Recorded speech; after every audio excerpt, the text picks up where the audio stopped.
भैया के लाली घोड़िया की हाटे बाटे दौड़ल जाए।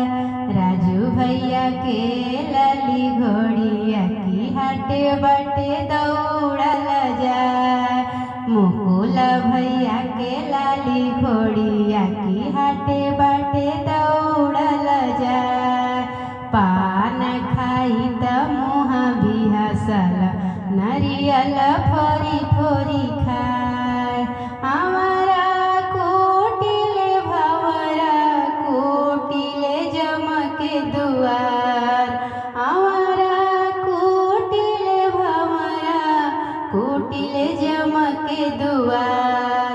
कोटिला भैया के दुश्मन आठ पहर दिन रात।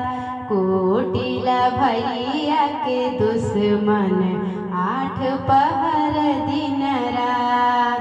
हरस भैया चलले अहेरिया पूर्णिमा बहिनी देली आशीष। राजू भैया चलले अहेरिया छाया बहिनी देली आशीष।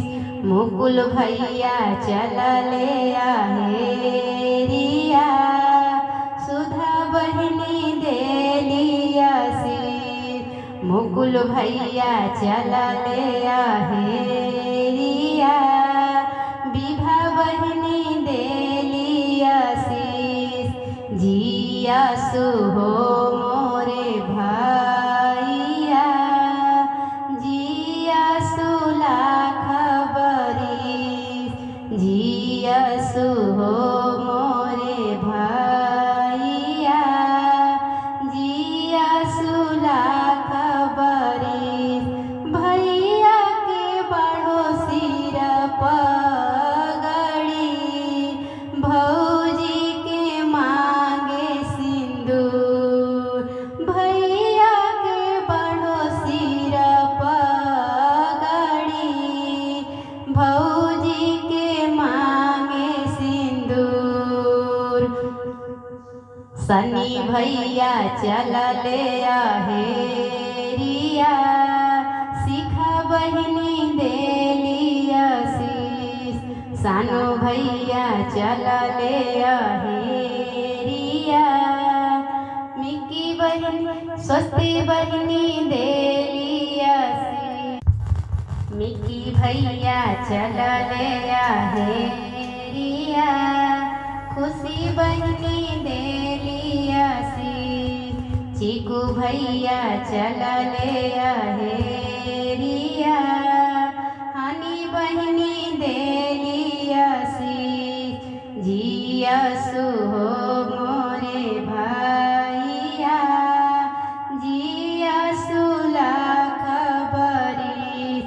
शिवम भैया चलले अहेरिया पायल बहिनी देली आशीष।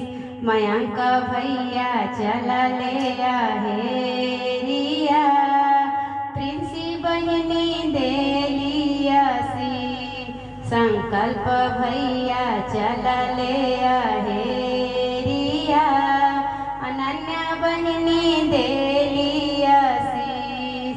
आशीष भैया चलले अहेरिया पल्लवी बहिनी देली आशीष। गुल्लू भैया चलले अहेरिया प्रिंसी बहिनी देली आशीष। सिद्धू भैया चलले अहेरिया गुड्डू बहिनी देली